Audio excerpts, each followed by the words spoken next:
Every teacher has faced the challenge of supporting students who need more help to read grade-level texts. If you are looking for ways to help your students become stronger, more confident readers while tackling complex material, this episode is for you. Teacher Christina Cover joins us to share practical strategies you can use right away, like summarizing, building vocabulary, metacognitive tools, and integrating writing.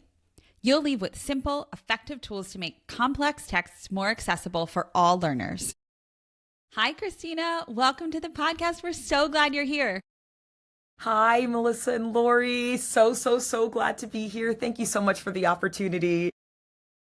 Well, I am personally so very excited to talk to you today, Christina, because you are a teacher in a high school, and dear to my heart, that's where Lori and I actually both started teaching in high school. Believe it or not. We made our way down to younger grades eventually, but we both started teaching in high school. And we know that one of the biggest challenges teaching, especially ELA or English in the older grades, and really this middle school, this even upper elementary school, all of those grades, students end up reading texts that can be really challenging for them, and they need support as a reader, because we know that all of those students have different reasons for why those texts are challenging to them. So you're going to talk to us about some really great strategies that you use with your students. But before we get there, I wanted you to set the stage a little bit, because a lot of our listeners are elementary teachers. So we want to hear from your experience as a high school teacher. Just what kinds of texts are your students reading, and how do they, if it's a challenging text, how do they respond to that? Absolutely. Well, I want to say hello to all the elementary teachers listening, and thank you for your work. As a secondary teacher, there's so much that I've been reflecting on during the year. I'll start by saying, at my school, I'm at a high school in New York, a high school in the Bronx, public high school, and I quite like the curriculum. I'm more of an impressionable younger teacher, I suppose, but I really like the curriculum. I think it has a wide range of texts for students to really understand and dive into. And so some of the texts that we read together this year include the 57 Bus, which is more of like a literary nonfiction text, the story of two teenagers and how their lives crossed and their paths crossed forever in Oakland, California. Really great book. We also just wrapped up reading Romeo and Juliet. Well, there's a tough one. That's a tough one. Any Shakespeare is always a tough one. Any Shakespeare's is a tough one. Still, as an adult, I feel like it's tough. Yes. Still. Yeah.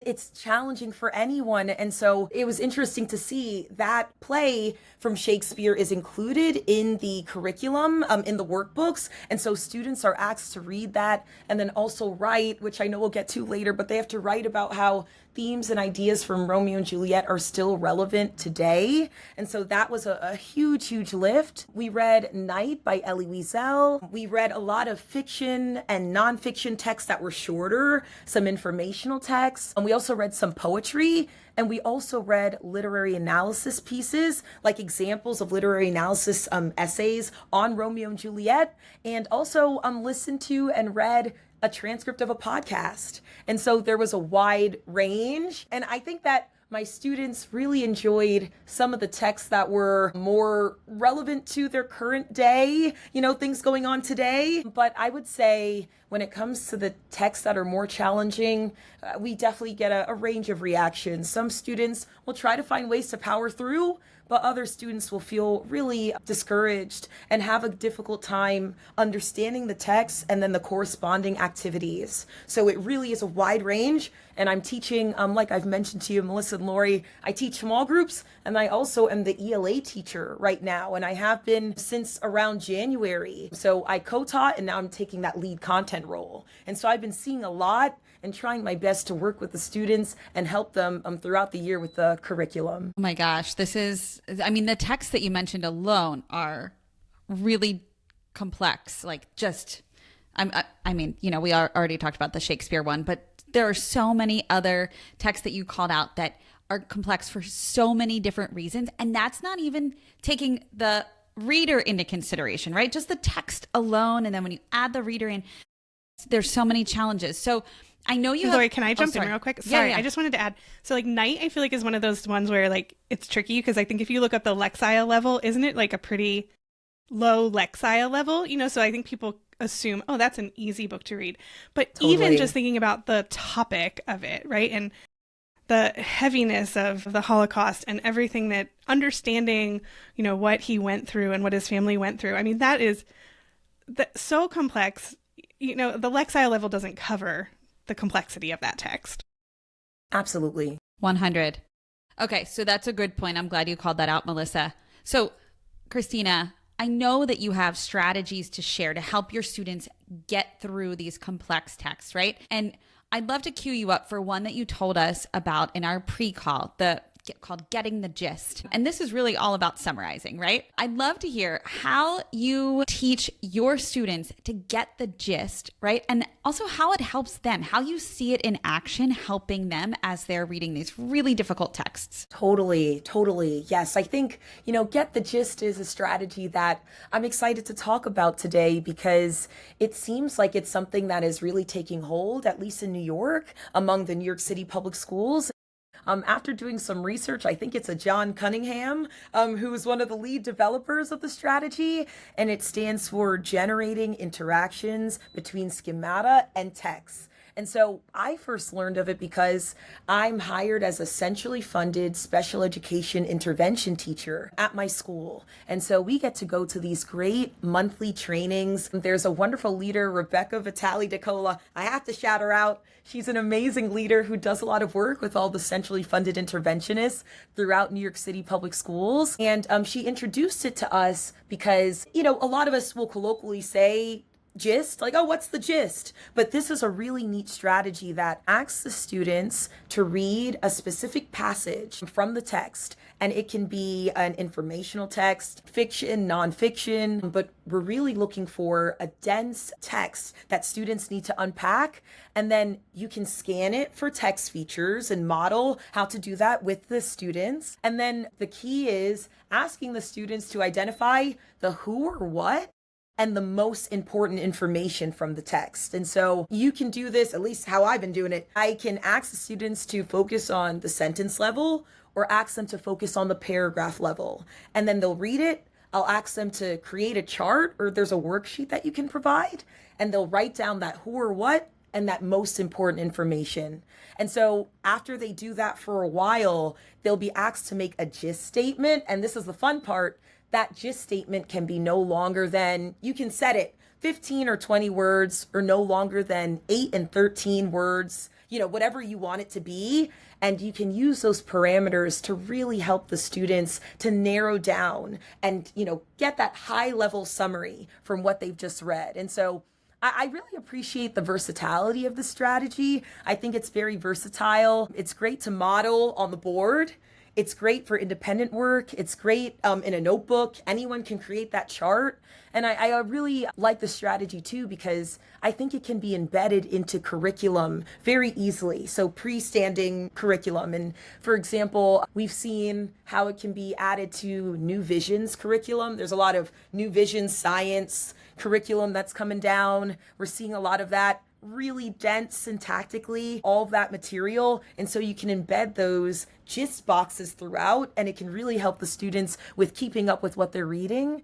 And I think it's powerful because it helps students with that syntax, particularly if there's a pronoun in a sentence. He went to the store. He went to school. Who is the he referring to? That same character from the previous sentence. We'd be surprised, but if students are having difficulties with syntactic complexity, they might get lost with all those references with pronouns back to earlier in the reading. And so I try to assign sentence level gist to some students, paragraph level gist to other students. It depends on how pressed for time we are. And I see some impact. And I really do think that it helps students understand what they're reading a bit better. Yeah. Oh my gosh. The pronoun thing is a real thing that is so confusing for students, right? Especially when there's lots of commas or clauses, very confusing. You have to refer back to the in the sentence prior. Totally, totally. And we've seen some impact, I think, with that. And I've been able to go into different spaces as a co-teacher and recommend that as a go-to strategy as teachers are trying to find ways to help students with their comprehension skills. So I think it's been really helpful, and it's reminiscent in some ways, to me, reminiscent of the writing revolution, which I know we'll talk about later. But this process of revising and making a strong gist statement, counting how many words that you used, that revision process, I think that's also powerful for students as they break it down. See, oh, this paragraph is coming back to that same person again and again. And I think that they find that interesting. It might feel redundant at times, but they really understand the passage when they're done. That's what I was going to say. It's really helpful that you're giving them actual steps to use to get to that gist statement, because I think, sometimes you see, and, no offense to anyone out there, but sometimes you do see where it's just like, okay, and now write a summary or write a gist statement. But this is the important part, right? Is giving them those like, okay, well, what are you looking for to put in that statement? Like, how do you know it's the most important information to put in that? So that's really helpful the way you broke that down. Or I guess John Cunningham. John Cunningham broke it down. I didn't even know it was based on research, so thank you. Yes. You taught me something today. Yeah, I also really like, Christina, that you mentioned focusing on the sentence level or the paragraph level. I bet that that's a great scaffold for students, right, who might need it. And not that you're going to go sentence by sentence every single, that'd be tedious, but you as the teacher then can pull, and correct me if I'm wrong, if this is like maybe not the way to use it, but I'm just throwing out one way that I would use it, right? I'd pull out a really important sentence or a couple of them and use the gist there, like have the student kind of zoom in on those sentences rather than maybe have them feel overwhelmed by a whole paragraph. Do you want to add a bit to that? Certainly, and please, my apologies to Cunningham. If I'm not myself, I still have so much to learn, but I think so. I think just like you said, Lori, that sentence level or paragraph level option can be really powerful. And there might be something that you want students to zoom in on a little bit more. That can be a great opportunity for sentence level, paragraph level, if students feel confident or if we don't have as much time in the day, in the class day. I think it can be pretty flexible, and I've been seeing some success. So that's how I've been putting it into practice in my classroom. And is this something that you're doing, like it sounded like you said it was taking hold in New York. So I'm imagining this is something you are doing across your school, which would be really valuable and I'm wondering about other content area teachers. Are they using it in content areas outside of English? I will say, in addition to being the central, teachers wearing so many hats, in addition to being the centrally funded interventionist, I also am taking the role of like literacy coordinator at my school. So that's just been an excuse for me to chat it up with colleagues about literacy and what they're seeing in their classroom. So I think that in science, in social studies, particularly in science, we've had some conversations. And again, some of this new curriculum can feel so dense, so many texts, students might feel lost, struggling with what to do and how to break it down. So I do see that this is an easily implementable step that can literally, those boxes can be added into the passages from like a PDF. You can go in, make those changes, and students seem to be responding to it well. And I'm hoping that more schools can implement strategies like these across multiple content areas, because the consistency can kind of relieve that cognitive load for the students so that they see consistency in how they can address any issues and any difficulties they have when they read. So I think that consistency can be really powerful. All right, let's move on to another one of your strategies, because I know you have many to share. But you talked about the importance of vocabulary, and we know vocabulary is really important to comprehending any text, but especially more complex texts, and morphology. So I can't wait to hear your thoughts about that. So what do you do with your students to help with vocabulary and morphology? And I'm really curious if you have any examples from those texts that you mentioned, or any examples that you have. Yes, absolutely. Well, like I mentioned, in addition to the full class ELA Tier 1 work that I'm doing right now, I also am a teacher who does small groups. And so some of the programs that I'm sure many of the listeners listening right now might be familiar with include Rewards by Dr. Anita Archer, and Phonics for Reading is another popular one that we're seeing right now in New York, in the city. And so with Rewards, that's a great program for small groups, and there is a focus on affixes, prefixes, suffixes, and that morphology work. And I think that Rewards also has a strong vocabulary protocol that I've been trying to implement across tier 1, 2. And so some of the things that I've been trying to do is take some of those tenets of explicit instruction from Rewards and try to implement them at the tier 1 level during vocabulary instruction for everybody. And so I know Dr. Archer says that learning is not a spectator sport. And so I try my best to elicit frequent responses when students are learning the vocabulary words. I ask the students to use the word in a sentence, and I try to move at a brisk pace, and I provide immediate feedback to students after they're trying to use the word in a sentence to say if it's correct or incorrect. And so, that might sound something like, this next word is the word. They'll repeat the word. You ask them to repeat it. You'll ask them for the part of speech. And then you'll give them a couple of examples and ask for a choral read where everybody reads those examples together of the words in a sentence.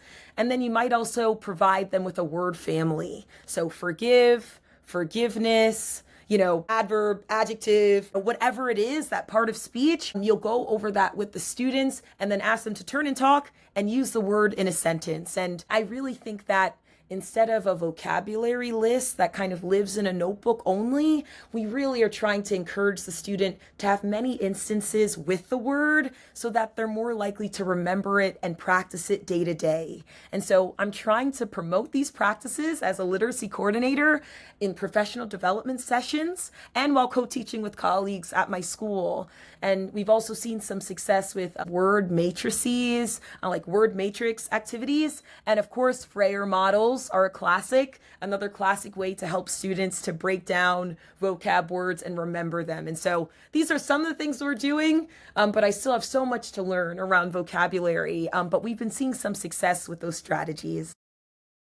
So thank you for sharing all that you do with vocabulary. That's a lot. I love, that you're just having students pronounce the word. I mean, it sounds so simple, but we had a researcher on who talked about how important it is to just have kids say the words over and over. And you made me think of Lynn Stone was one of our guests, and she said, the best word list is a book. And I love that you're making that a reality in your school and your classrooms, that not just giving those random word lists, but the words they're actually seeing, and it helps them understand what they're reading. Love that quote. I might have to take that one and keep it in my back pocket. The best word list is a book. So true.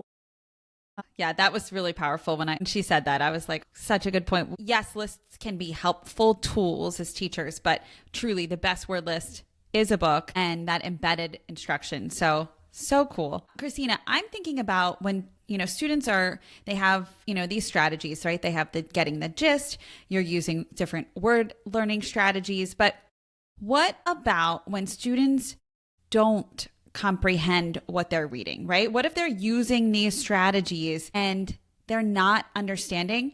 First of all, do they know they're not understanding, or do they kind of keep railing through, which is something I'm always like, oh, stop. So what metacognitive strategies do you teach, and how do you help students who are struggling in that way? I appreciate that. And I think especially, again, at the secondary level, at the middle and high school level, it's so difficult for educators to, with so many competing time demands and competing interests, what to do and what we might be able to do to really stop and slow things down or consider new strategies to help students who might still be struggling with their comprehension. And so, the metacognition work, I feel I have so much still to learn, but I found that the GIST strategy lends itself to metacognition in some ways as students realize, oh, wow, I really do need to stop and I need to go in, write things down, almost their executive functioning. I think it also addresses with them pacing themselves, but I will say another strategy that has been coming up on the tier 2, tier 3 side is a strategy called collaborative strategic reading, or CSR. And that's been another one that has been very popular because my school has been implementing something called strategic reading periods. And a lot of schools in my district are doing this because, and any secondary teacher listening to this, it's so difficult to find this time during the school day to focus on reading, to focus on writing. And so we have a collaborative strategic reading class that is an option for strategic reading periods. And I got to visit another high school in the Bronx that's doing awesome work. And they offer CSR, collaborative strategic reading, as part of what they call a reading comprehension class. And so students get programmed into that class. And I think it's Dr. Sharon Vaughn, who's one of the researchers and leaders who's brought that forward. Confirmed. Okay. I'm looking at it. Yep. Alrighty, did my homework there. That's right. Dr. Sharon Vaughn, collaborative strategic reading. And this is a cool one because students get a reading and then they have to identify their clunks, which are things that they're having a difficult time understanding. And then they have to turn those clunks into clicks using different strategies that are very explicitly shared with the students. And there are these clunk cards, like you can pass out. It almost becomes this like team activity where they get the reading and they have to find their clunks and find ways to turn their clunks into clicks and then create those statements and work together to address them. So that's something we've been trying to implement at our school in the smaller group setting. And I think that also, in my opinion, lends itself to metacognition because students are thinking to themselves, okay, if I'm having a hard time, what are my strategies? What can I do? Can I use my prefixes and suffixes? Can I read the sentence again and think about what comes before or after? It's really neat to see the different strategies that are explicitly taught through collaborative strategic reading.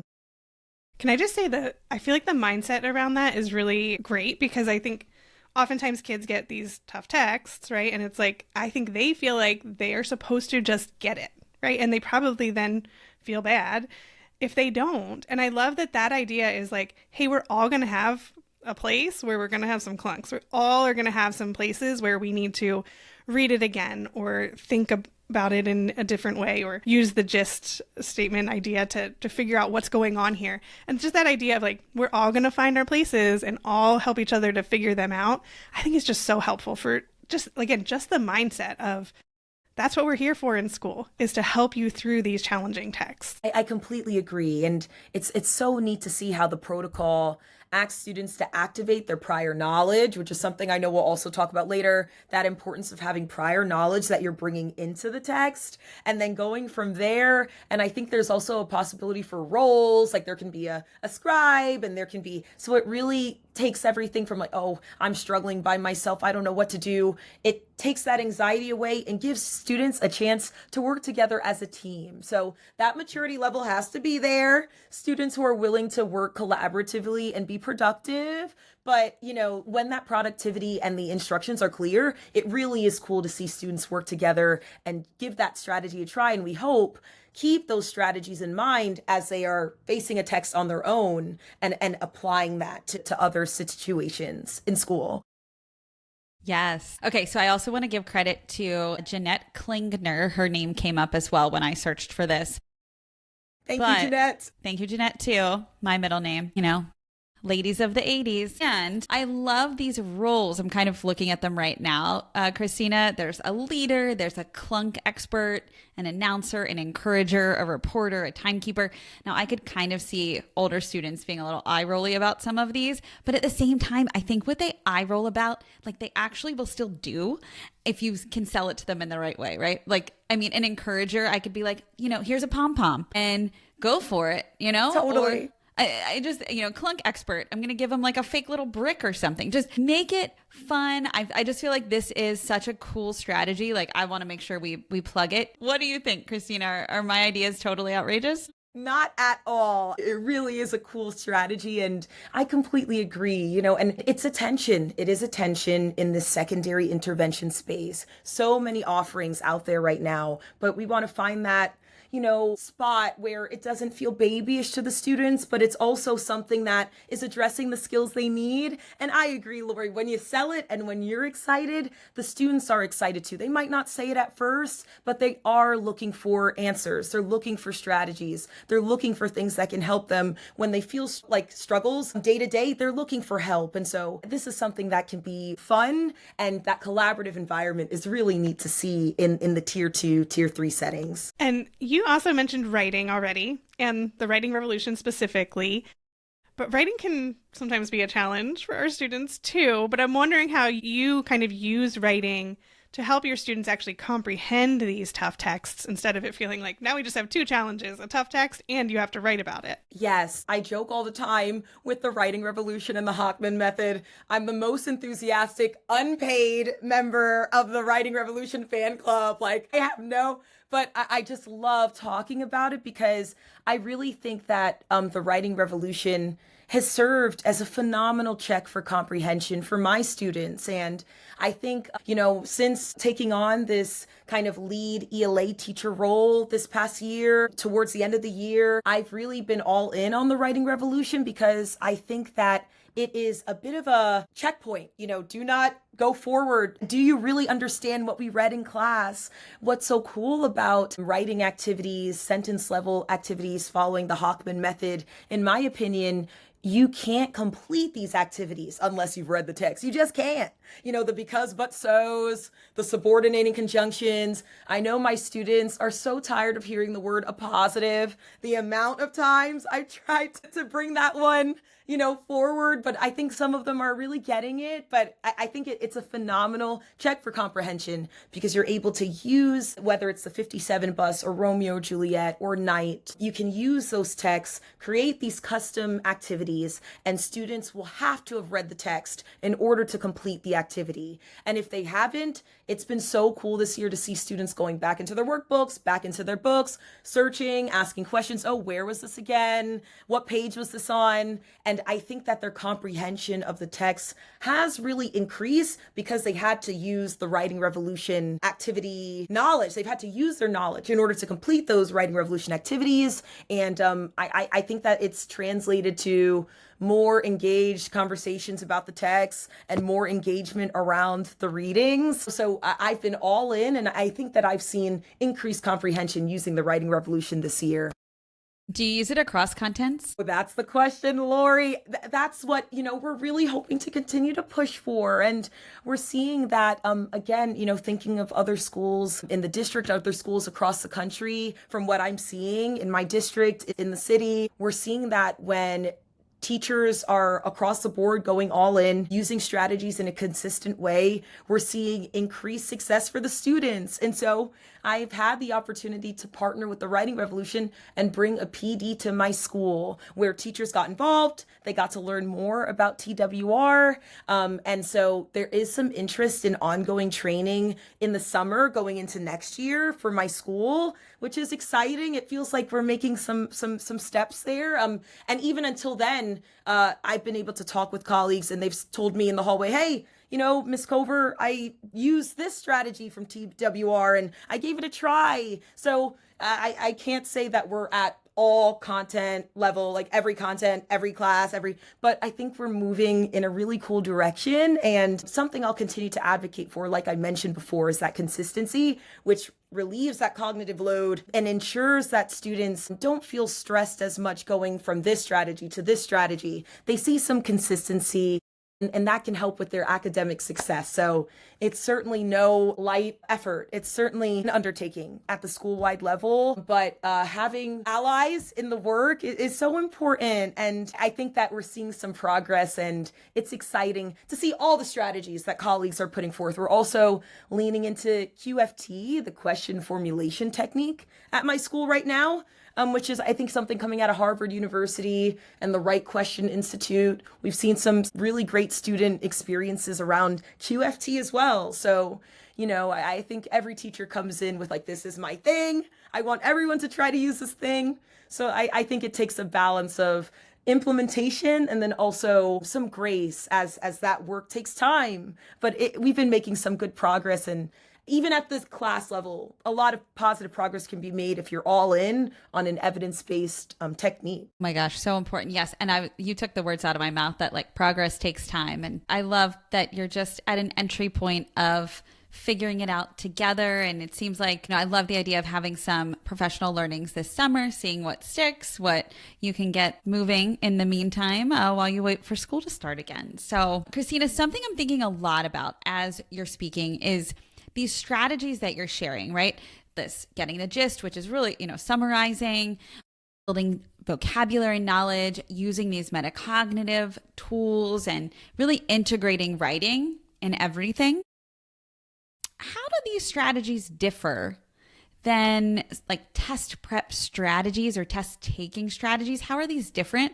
I'd love to hear from you because I feel like I have some ideas in my head, and I would actually encourage listeners just to pause and think about that too, because I know as we're all educators, it's like this test taking time of the year, it's really stressful. And thinking about test taking strategies and test preparation, which I think has a space, right? A time and a place, as well as these strategies that you're talking about too, like how do they work together? How are they different? I'm sure that's very nuanced. Certainly. And I have to give another shout out, Dr. Katie Pace Miles and all of her amazing work. She's great. And I just wrapped up my advanced certificate in reading science experience through Brooklyn College, and it was awesome. And for my review of research topic in the spring, I focused on reading comprehension, which I know I told you, Melissa and Lori, on the pre-call that I was so excited to get to dive in and then go to get to talk today. Lori, it's really, I've noticed even in my research where I still have so much to learn, but there's such a tension, I think particularly at the high school level and at the secondary level, when we think about test prep strategies and test taking strategies versus comprehension strategies. And from what I'm starting to kind of glean, and even in my couple of years, my short experience comparatively as a teacher, I think that I noticed that when there's a focus on comprehension and it's not test taking, the gravity, the center, the core of the focus in the classroom is on the text instead of the test. And I've had some really tense, well, not tense, but I think everything's so tense, but I've had some conversations with colleagues and folks, over the years where teachers feel so much pressure to teach to the test. And so it's like, I'm sorry, Miss Cover, literacy interventionist, we don't have time to focus on comprehension and digging deep. We really got to get to this Regents. We really got to get to this end of year summative assessment. And so it is such a tension, but I think that it's important to focus on that center. And I've been reading and listening to a lot of Natalie Wexler's amazing work and reading The Knowledge Gap and having those conversations with colleagues. I think that we've got to find in the secondary space a place for really high leverage and evidence-based comprehension activities, while also acknowledging the need to have those opportunities for test-taking strategy and test-taking review and prep. And, I think even in the advanced certificate program with Dr. Katie Pace Miles, there's a lecturer on who said, even Kaplan and some of these really renowned test-taking companies have strategies embedded that derive from some of those comprehension, evidence-based techniques. So I think that too often, because of the ways that high school teachers are stretched so thin, they can feel in competition. They can feel in competition, comprehension, test prep. They can feel in conflict. But I think there's a world where we can work towards a synthesis where strong tier 1 instruction is happening all year.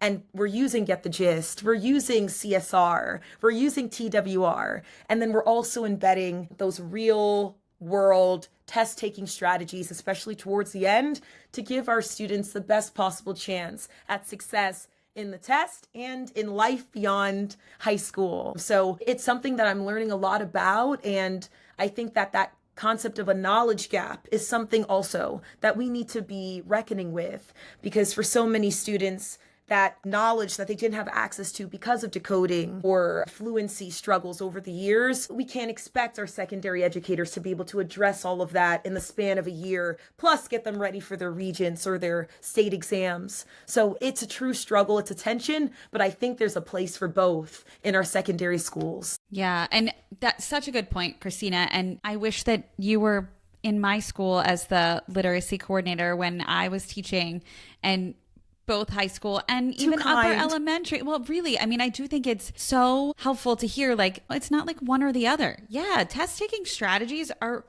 helpful to learn, but not in absence of really good tier 1 instruction, which includes a whole host of things that you mentioned. So I appreciate that. So we know that there's a place for test taking strategies. You just kind of shared that, and I was going to ask you about it next, but is there anything else you want to say about that? Like what that could look like effectively? For sure. Again, in that research and, my research paper, it felt like a lot to me, but I know it's a minuscule amount of all the research that's out there on comprehension and knowledge building. I did a deep dive on the work of E.D. Hirsch and core knowledge, which was a whole nother world that I wasn't familiar with. I mean, we talk about, the reading wars and the science of reading debates and discussions, but knowledge building is something that I'd really love to learn more about. We know that when we look to the IES practice guides and we look to best practices for older striving readers, that a majority of older students with comprehension difficulties, like I mentioned before, also have those difficulties with word level reading and fluency. And so, we should never minimize those skills when we consider how to improve outcomes. And so I think that as we continue to do this work, we'll want to keep on pushing for, as I mentioned, those strong evidence-based practices, give those students who need that word level work opportunities to be part of programs like Phonics for Reading or rewards in small groups, and then also collaborate on the tier 1 level so that all teachers have access to strategies that are in their back pockets that can address comprehension in alignment with the evidence. And so, test taking, we know that we can't run away from it. It's something that's embedded in our schools. It's a measure of accountability. It's something that's a bit political too, in so many respects, particularly in systemically under-resourced communities like the Bronx and places where we want students, Black and brown students, to be successful. And so I tell any secondary teacher out there to keep on going with what they're trying to do, finding that balance, consider these comprehension strategies embedded throughout the year. And then, of course, with a big exam coming up, to try to embed test taking, but to try to keep the center of gravity to the text and not as much to the test whenever possible. And I think that focus on the text will hopefully give students strategies that they can apply even after that test is done. But I know that it's easier said than done, and it takes system level conversations with administrators, with colleagues, and it takes a lot of trial and error in the classroom with students. Yeah, I want to just say too, Christina, it makes a lot of sense. I love the idea of thinking about the center of gravity and like kind of where it should fall a little bit more toward, or maybe it's not center, maybe a little off center, or what's in the center versus what's on the outside. But I love that. And I think, it's one of those things that Melissa and I talk about all the time on the podcast. You have to practice things sometimes. You just have to practice to get better sometimes. And to me, it's like, I would never put a test in front of a kid that I haven't done a little practice with. At the same time, I'd want to give them lots more practice with the bigger picture things that matter, right? Because that's like it's a long game. The test is a short game. The long game is, you see it pay off. So I don't know, Melissa, is there anything you want to add to that? Well, I was going to say they will also help with the test. You have to do all those real things to help them as readers, to help them be successful on the test. But I also want to just get to one last thing with you, Christina, because I can't let you leave without talking about Project for Adolescent Literacy, because in all your free time as a, special education teacher and a literacy coordinator, you have taken on this whole project with other teachers, including Julie Brown, who's been on our podcast, who is amazing. And you all are specifically doing just some work and finding out information about adolescent readers and many who may need support even at the decoding level, right? The decoding at the word level. So even, more than what we've talked about on this podcast today, but we don't have a ton of time. So can you just give us the, few highlights from what you've learned from that project? Absolutely. And thank you both so much again for your support of teachers all over the country, all over the world who listen in. And with this project for adolescent literacy, we're also getting to hear from teachers across the country, across the world, folks who are really interested in bringing the same energy and excitement and focused attention that is being given to elementary work and trying to bring more science of reading, evidence-based instruction to the elementary level. We're also hoping to build capacity so there's momentum on the secondary level too. So it's been a really cool experience. We have our phase 1 project report out on the Seek Common Ground website, so that's available for everyone to check out. And we're trying our best to be very open source. We say all the time that the materials that we're gathering and learning about do not necessarily represent or are endorsed by our PAL steering committee, but we do have in the appendix of the report some of the resources and approaches that have been coming up the most among the folks who responded to our survey work across the country. And so certainly Orton Gillingham, Wilson, Rewards, Lexia Power Up, Writing Revolution, which we talked about today, Take Aim at Vocabulary, iMagic, Winston Grammar. These are the ones that seem to rise to the top among secondary educators who say that they're seeing positive action and positive results in their classrooms. So I think it's so cool to have an opportunity to talk directly to teachers, see what they're using, because often the policies are different than what's actually happening in the classrooms. And so we're trying to create a space where teachers can be really honest with what's working for them, what they're trying to create, what they're trying to build, and we're trying to build capacity. And so we're excited to see what other curriculum rises to the surface across the country. And in the next couple weeks, we'll be embarking on phase 2 and building these communities of practice around assessment, around instructional materials. And folks can subscribe to our email list by sending us an email at pal@seekcommonground.org, and then they can get involved. I check those emails myself, and so you can reach out anytime. And this is what I do outside of school. I'm separate from school just to try to help build capacity in this space, and we're looking forward to what's coming up this summer. I really don't know how you have time to do all that you do, but you are very impressive. I was going to say, literally eat dinner. How do you have time?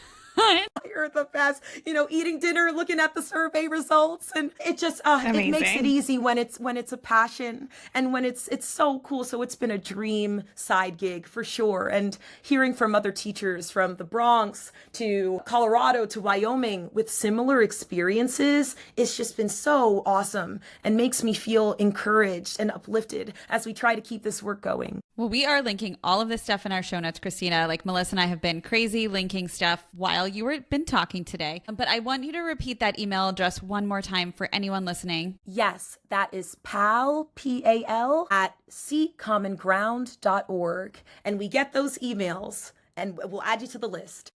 Perfect. Well, I'm going to sign up right after this episode. But this is amazing. Your energy is contagious. And thank you for just reminding us of the power of, positivity, curiosity, and really strategicness.